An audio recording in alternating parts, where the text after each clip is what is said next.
옛날 옛적에 어느 고장의 안시댁이라 불리는 큰 부잣집이 있었답니다. 안대감은 이 고을에서 손꼽히는 유지였는데 넓은 땅과 많은 머슴들을 거느리고 있었지요. 그런데 안대감에게는 한 가지 큰 걱정거리가 있었으니 바로 외동딸 연희 때문이었습니다. 연희는 태어날 때부터 몸이 약했어요. 태어난 지 한 달 만에 큰 병을 앓았고 그 후로는 계절이 바뀔 때마다 열이 나고 기침을 했답니다. 다른 아이들이 마당에서 뛰어노는 나이에도 연희는 늘 방 안에서 하얀 이불을 덮고 누워있기 일쑤였지요. 안대감은 멀리 한양에서까지 명의를 불러 치료해보려 했지만 연희의 병은 좀처럼 나아지지 않았답니다. 저 아이가 과연 시집을 갈 수나 있을까? 안씨 부인은 밤마다 한숨을 쉬며 걱정했어요. 그래서 연희에게는 늘 누군가 곁에서 돌봐주어야 했는데 그 역할을 맡은 것이 바로 머슴 복돌이였습니다. 복돌이는 안시댁에 온 지 벌써 10여 년이 되었어요. 그의 부모는 큰 흉년에 굶어 죽었고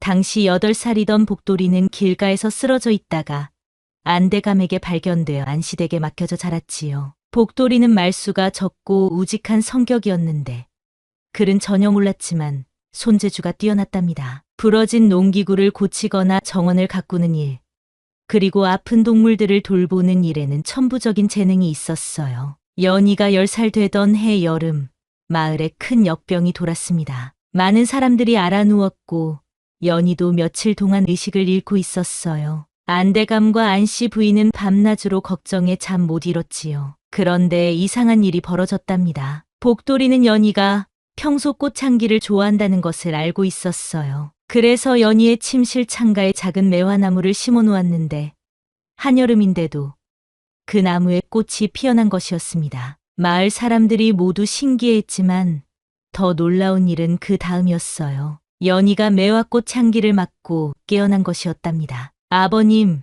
창밖에서 좋은 냄새가 나요. 연희가 처음으로 환한 미소를 지었을 때 복돌이는 멀리서 그 모습을 보며 가슴이 뭉클했어요. 그날부터 복돌이는 더욱 정성스럽게 연희를 돌봤답니다. 복돌아, 이 꽃들은 언제 심은 거야? 아가씨께서 좋아하실까 해서 몰래 심어두었습니다. 정말 고마워. 이 향기를 맡으니 몸이 한결 나은 것 같아. 연희의 말에 복돌이는 얼굴이 빨개졌어요. 그때부터 복돌이는 계절마다 연희의 창가에 다른 꽃들을 심어주었답니다. 봄에는 진달래, 여름에는 봉숭아, 가을에는 국화, 겨울에는 동백꽃을요. 세월이 흘러 연희는 15이 되었습니다. 몸은 여전히 약했지만 얼굴은 참 곱게 자랐어요. 특히 책을 읽는 것을 좋아해서 복돌이가 한양에서 사온 책들을 소리내어 읽곤 했지요. 복돌이는 글을 모르면서도 연희가 읽어주는 시와 이야기들을 모두 외울 정도로 열심히 들었답니다. 복돌아,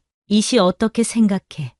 산에는 꽃 피네, 꽃이 피네, 가을 봄 여름 없이 꽃이 피네. 연희가 물으면 복돌이는 잠시 생각하다가 대답했어요. 글씨는 모르겠지만 아가씨 목소리로 들으니 마음이 따뜻해집니다. 꽃이 계속 핀다는 것은 아가씨처럼 아름다운 마음이 변하지 않는다는 뜻 아닐까요? 그럴 때마다 연희는 살짝 얼굴을 붉히며 웃었지요. 복돌이의 말이 어떤 학자의 해석보다도 마음에 와 닿았거든요. 하지만 행복한 시간은 오래가지 못했어요. 연희가 16이 되자 안대감은 연희를 불러 중대한 이야기를 꺼냈습니다. 연아, 이제 내 나이도 혼인할 때가 되었구나. 아버지가 좋은 혼처를 알아보고 있으니 마음의 준비를 해라. 연희는 갑자기 가슴이 답답해졌어요. 혼인이라는 것이 막연히 무서웠거든요. 아버님, 저는 아직 몸도 약하고 그래서 더욱 든든한 남편이 필요한 것 아니겠느냐? 얘 홀로 어떻게 살아갈 수 있겠느냐? 안대감의 걱정은 그럴듯했지만 연희의 마음은 복잡했어요. 사실 연희는 복돌이에 대한 특별한 감정을 스스로도 인정하기 시작했거든요. 며칠 후 안대감은 기쁜 표정으로 돌아왔습니다. 연아, 좋은 소식이다. 옆 고을 민진사댁 아들 민규와 혼담이 성사되었단다. 그 양반은 비록 서자이지만 학문이 뛰어나고 앞으로 벼슬길에 나갈 인재라고 하더구나.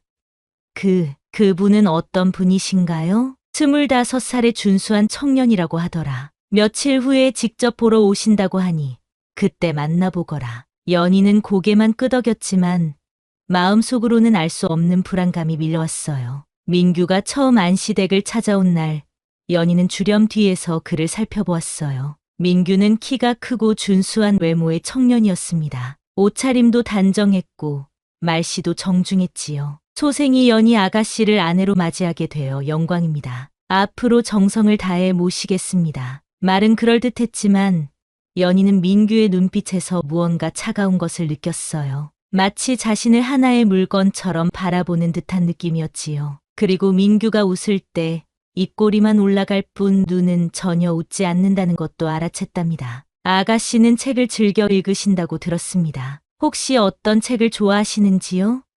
주로 시집을 좋아합니다.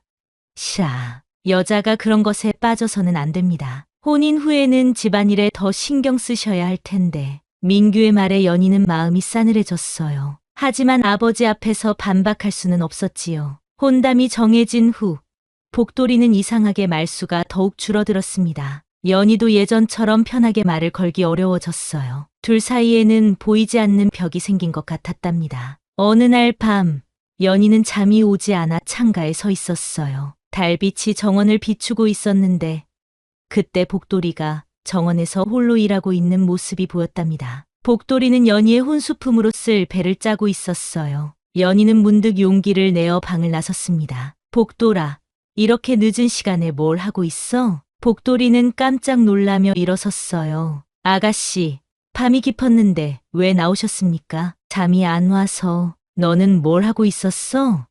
그게 아가씨 혼수품으로 쓸 배를 짜고 있었습니다. 연희는 복돌이가 짠 배를 만져보았어요. 정말 곱고 부드러웠답니다. 복돌아, 너는 내가 시집가는 게 기쁘지?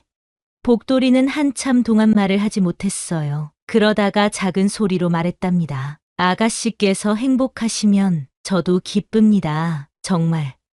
그럼 나는 왜 이렇게 마음이 아플까? 연희의 말에 복돌이는 가슴이 철렁했어요. 아가씨, 복돌아, 나는 너와 이야기할 때가 가장 편해. 민규 씨는 좋은 분이지만 왠지 무서워. 복돌이는 연희의 손을 잠시 잡았다가 놓았어요. 아가씨, 저 같은 머슴은 아가씨께 어울리지 않습니다. 누가 그런 말을 하라고 했어?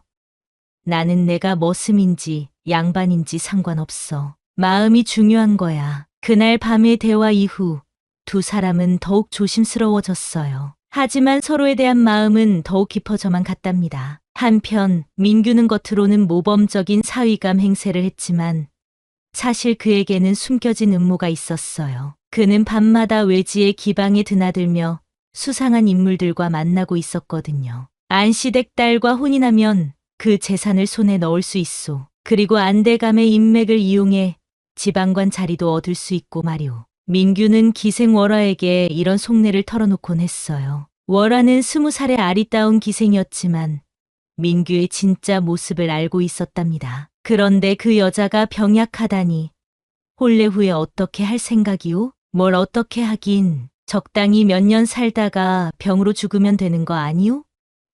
그럼 나는 호라비가 되어 자유롭게 살 수 있고. 민규는 술잔을 기울이며 웃었어요. 월화는 소름이 돋았지만 민규의 위세가 무서워 말을 못했답니다. 사실 그런 방법도 있지 않소?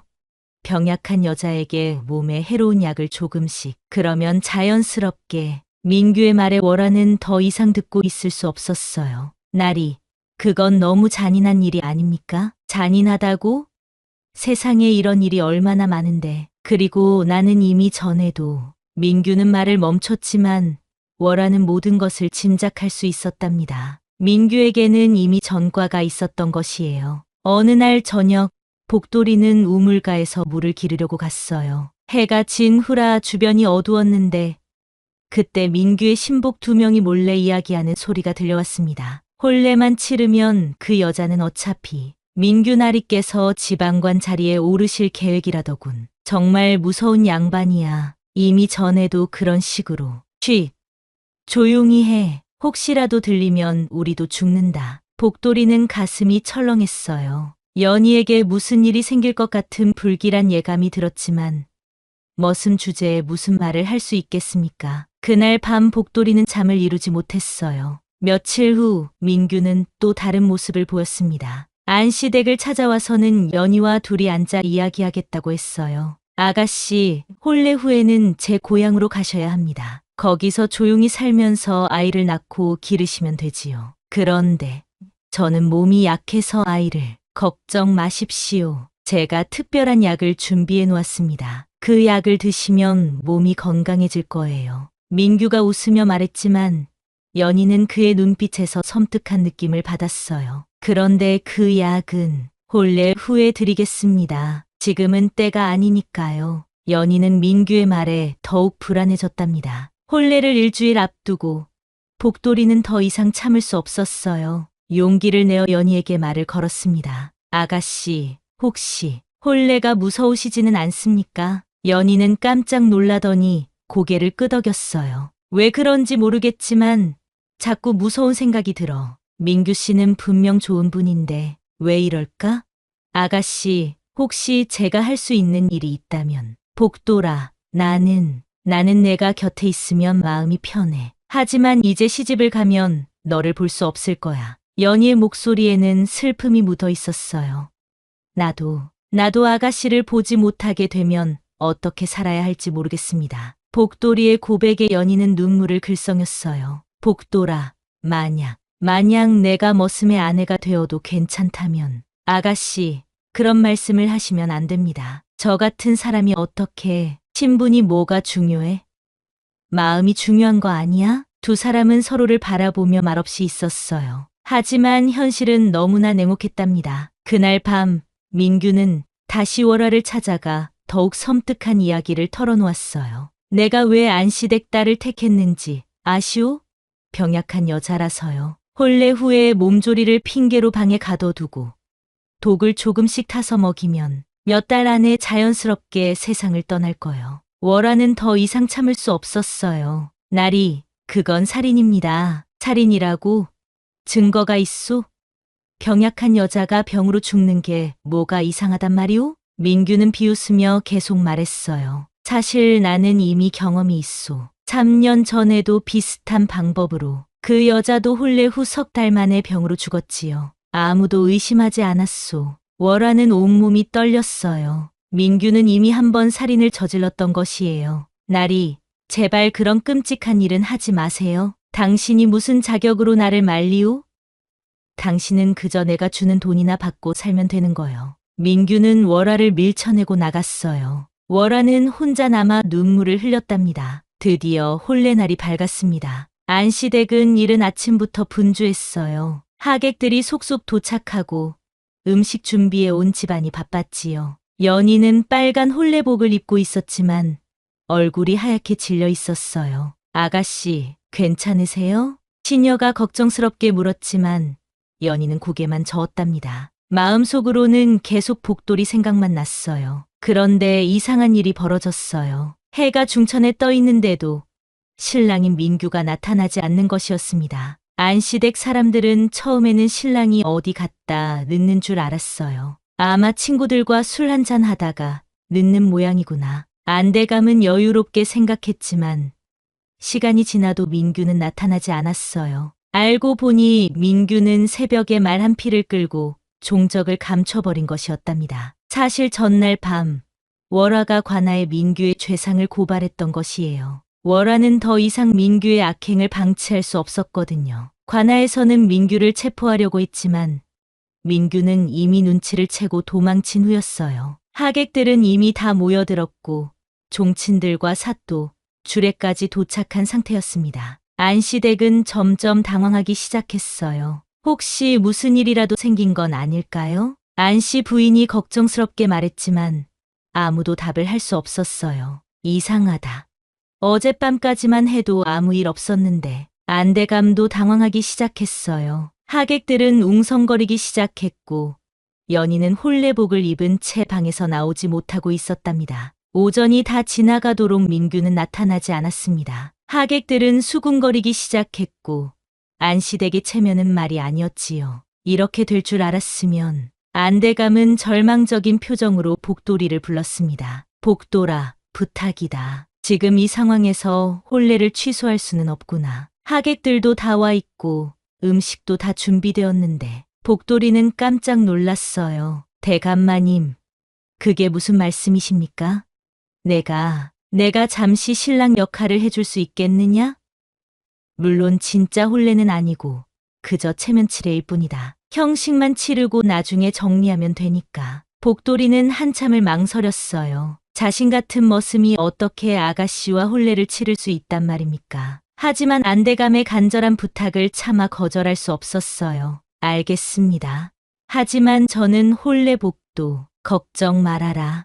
어차피 형식일 뿐이니까 그나마 깨끗한 옷으로 갈아입고 와라. 복돌이는 떨리는 마음으로 가장 좋은 옷으로 갈아입었어요. 하지만 머슴의 옷이라 화려한 혼례복과는 비교가 안 되었지요. 혼례 자리로 향하는 복돌이의 마음은 복잡했어요. 한편으로는 연희와 혼례를 치를 수 있다는 기쁨이 있었지만 다른 한편으로는 이것이 가짜라는 사실이 마음을 아프게 했답니다. 연희는 주례상 앞에 앉아 있었는데 복돌이를 보자 처음엔 놀랐지만 이상하게도 마음이 편안해지는 것을 느꼈어요. 진짜 혼례가 아니라는 것을 알면서도 복돌이와 함께라면 무서울 것이 없다는 생각이 들었답니다. 하객들은 웅성거렸지만 민규의 얼굴을 정확히 아는 사람이 많지 않아서 혼례는 그대로 진행될 수 있었어요. 주례가 말했습니다. 자, 그럼 이제 혼례를 시작하겠습니다. 신랑 신부는 정중히 절을 올리시오. 복돌이와 연희는 서로를 바라보며 깊이 절했어요. 그 순간 둘 다 가슴이 뛰는 것을 느꼈답니다. 비록 가짜 혼례라고는 하지만 두 사람의 마음은 진실했거든요. 이제 신랑 신부가 서로에게 절을 올리시오. 복돌이는 조심스럽게 연희에게 절했고 연희도 고개를 숙여 답례했어요. 그때 연희가 작은 소리로 말했답니다. 복돌아, 고마워. 복돌이는 가슴이 벅차올랐어요. 하지만 바로 그때 문이 벌컥 열리며 민규의 아버지 민진사가 들이닥쳤어요. 이게 무슨 흉내냐? 내 아들은 어디 있고 머슴놈이 감히 신랑 노릇을 하고 있단 말이냐? 민진사는 화가 머리끝까지 나 있었어요. 혼례 자리는 순식간에 아수라장이 되었답니다. 감히 양반 규수와 혼례를 치르다니. 이놈을 당장 끌어내라. 주렴이 찢기고 상이 넘어지면서 복돌이가 끌려가려는 순간 연희가 벌떡 일어나 그의 손을 꽉 붙잡았어요. 안 돼요. 복돌이를 건드리지 마세요. 연희의 목소리에는 지금까지 들어보지 못한 강함이 있었어요. 하지만 흥분한 연희는 그만 쓰러져 버렸고 손에 쥐고 있던 종이 한 장이 바닥에 떨어졌답니다. 복돌이가 그 종이를 주워들고 보니 연희의 손글씨로 이렇게 적혀 있었어요. 복돌아, 나는 내가 신랑이어야 했으면 좋겠어. 하지만 이 혼례 무섭기만 해. 복돌이는 가슴이 뜨거워졌지만 곧 민진사의 사람들에게 붙잡혀 끌려갔어요. 이놈을 당장 관아에 끌고 가라. 감히 양반 규수를 농락하다니. 민진사는 화가 난 김에 안대감에게도 소리쳤어요. 안대감, 이게 무슨 짓이오? 내 아들이 없다고 해서 머슴으로 대신한다는 게 말이 되는 소리요? 우리 가문의 체면이 말이 아니오. 안대감은 고개를 숙였어요. 죄송합니다. 하지만 영감께서도 아시다시피 하객들이 다 와 있는 상황에서 어쩔 수 없는 선택이었습니다. 변명 말고 당장 이 혼례는 무효요. 그리고 내 아들을 찾아야겠소. 분명 무슨 일이 생긴 거요. 하지만 민진사도 민규가 어디로 갔는지 알 수 없었어요. 사실 민규는 월화의 고발을 눈치채고 급히 도망친 것이었거든요. 복돌이는 포박당한 채 수레에 실려 마을 끝에 외딴 창고로 끌려갔습니다. 그곳은 평소에 곡식을 저장하던 곳이었는데 이제는 복돌이를 가둬두는 감옥이 되었어요. 여기서 썩어버려라. 감히 양반집 딸과 민진사의 신복들이 복돌이를 창고에 가둔 후 문을 잠갔어요. 복돌이는 어둠 속에서 혼자 남겨졌답니다. 그런데 1시간쯤 지났을 때 창고 뒤편에서 조심스럽게 노크하는 소리가 들렸어요. 누구세요? 복돌이가 물었을 때 여자 목소리가 들려왔어요. 저는 월화라고 합니다. 민규나리와 가까운 사이였던 사람입니다. 복돌이는 깜짝 놀랐어요. 기생이 왜 이런 곳까지 찾아온 것일까요? 월화는 창고 뒤편의 작은 구멍을 통해 복돌이와 이야기를 나누었어요. 당신이 그 머슴이군요? 연희 아가씨를 좋아하는? 어떻게 그걸 민규 나리에게서 들었어요. 그런데 당신에게 중요한 이야기를 해드려야겠어요. 월하는 떨리는 목소리로 민규의 진짜 계획을 털어놓았어요. 민규 나리는 처음부터 연희 아가씨를 해칠 생각이었어요. 혼례 후에 독을 먹여서 그래서 재산을 차지하려고 했던 거예요. 복돌이는 온몸에 소름이 돋았어요. 그런데 왜 혼례 날에 도망쳤습니까? 제가 어젯밤에 관아에 고발했거든요. 더 이상 그런 끔찍한 일을 방치할 수 없었어요. 월하는 계속해서 충격적인 이야기를 들려주었어요. 사실 연희 아가씨가 첫 번째가 아니에요. 민규 나리는 이미 3년 전에도 비슷한 방법으로 혼례 후 석 달 만에 병으로 죽은 부인이 있었어요. 복돌이는 주먹을 불끈 쥐었지만 포박당한 상태라 어쩔 수 없었어요. 그럼 지금 민규는 어디에? 도망쳤어요. 하지만 관군들이 추적하고 있으니 머지않아 붙잡힐 거예요. 월하는 가방에서 작은 칼을 꺼내 구멍을 통해 밀어넣었어요. 이걸로 밧줄을 끊으세요. 그리고 연희 아가씨를 지켜주세요. 민규 나리가 아직 완전히 포기하지 않을 거예요. 복돌이는 월하의 도움으로 밧줄을 끊고 창고에서 빠져나올 수 있었어요. 고맙습니다. 하지만 왜 저를 도와주시는 건가요? 저도 한때는 진실한 사랑을 꿈꿨거든요. 당신들처럼요. 월하는 슬픈 미소를 지으며 어둠 속으로 사라졌답니다. 한편 연희는 방에 갇혀서 식음을 전폐하고 있었습니다. 복돌이 걱정에 밥도 목에 넘어가지 않았거든요. 아가씨, 조금이라도 드세요. 이러시면 몸이 더 나빠져요. 시녀가 걱정했지만 연희는 고개만 저었어요. 복돌이는 괜찮을까? 나 때문에 고생하고 있는데. 아가씨, 걱정하지 마세요. 분명 괜찮을 거예요. 하지만 연희의 마음은 편하지 않았어요. 복돌이가 자신 때문에 공경에 빠진 것이 너무 미안했거든요. 그날 밤 안시댁의 늙은 유모가 몰래 연희의 방을 찾아왔어요. 아가씨, 복돌이가 어디 있는지 알아냈어요. 정말요? 어디 있어요?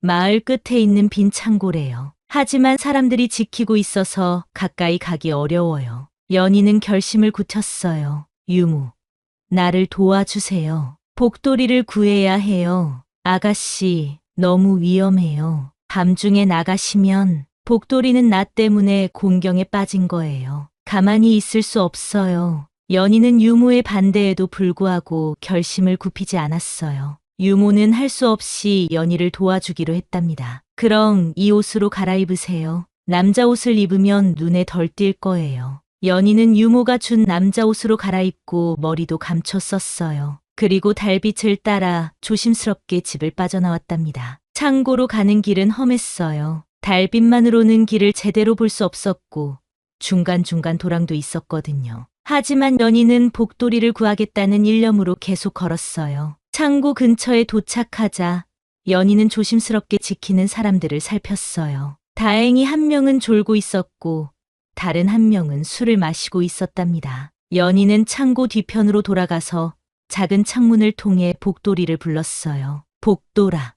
복돌이는 연희의 목소리를 듣고 깜짝 놀랐어요. 아가씨, 왜 이런 곳까지? 위험해요. 널 구하러 왔어. 빨리 나와. 하지만 아가씨가 들키면 상관없어. 나는 내가 없으면 살 수 없어. 연희의 간절한 목소리에 복돌이는 마음이 뭉클했어요. 이미 월하의 도움으로 밧줄을 끊어놓은 상태였기 때문에 복돌이는 창문을 통해 빠져나올 수 있었답니다. 달빛 아래서 연희와 복돌이는 처음으로 자유롭게 마주섰어요. 복돌이는 연희에게 진심을 털어놓았답니다. 아가씨, 저는 아가씨가 다치는 것을 볼 수 없었어요. 비록 저는 머슴이지만 아가씨를 지키고 싶었어요. 연희도 용기를 내어 말했어요. 복돌아, 나도 내가 좋아. 민규 씨와 혼례를 치러야 한다고 생각하니 너무 무서웠어. 하지만 내가 신랑이었을 때는 마음이 편했어. 아가씨, 신분이 뭐가 중요해? 나는 너와 함께 있을 때가 가장 행복해. 두 사람이 서로의 마음을 확인하고 있을 때 갑자기 말발굽 소리가 들려왔어요. 민규가 몇 명의 부하들과 함께 나타난 것이었답니다. 감히 내 계획을 망치다니. 민규는 칼을 빼들고 복돌이에게 달려들었어요. 복돌이는 연희를 뒤로 밀어내고 민규와 맞섰지요. 내 놈 때문에 내 모든 계획이 망가졌다. 원래대로라면 지금쯤 그 여자와 혼인해서 당신이 계획한 게 뭔지 다 알고 있습니다. 연희 아가씨를 해치려고 했던 거 아닙니까? 그게 어쨌다는 거냐? 약한 여자 하나 죽는 게 뭐가 대수냐? 민규의 말에 연희는 소름이 돋았어요. 정말로 민규는 자신을 죽이려고 했던 것이에요. 당신은 악마예요. 연희가 소리쳤지만 민규는 비웃기만 했어요. 악마라고? 세상이 원래 그런 거다. 힘없는 것들은 이용당하고 버려지는 거야. 민규와 복돌이가 싸우려는 찰나 갑자기 사방에서 횃불을 든 관군들이 나타났어요. 민규, 관아의 명령으로 내를 체포한다. 민규는 창백해졌어요. 무슨 소리냐.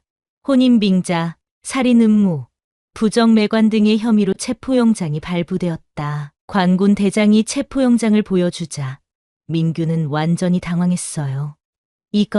이건 누군가 나를 모함하는 거다. 증인도 있고 증거도 있다. 월화라는 기생이 모든 것을 증언했다. 민규는 칼을 떨어뜨리고 관군들에게 붙잡혔어요. 그제서야 연희와 복돌이는 안전해질 수 있었답니다. 이제 끝난 거야, 연희. 복돌이가 연희의 손을 잡으며 말했어요. 연희는 눈물을 흘리며 고개를 끄덕였답니다. 며칠 후 사건이 모두 정리되었어요. 민규는 과거의 살인 사건까지 밝혀져 중죄인으로 기양을 떠났고 안시댁도 원님 앞에서 사건의 경위를 해명해야 했지요. 원님이 복돌이에게 물었습니다. 복돌이라 하였느냐?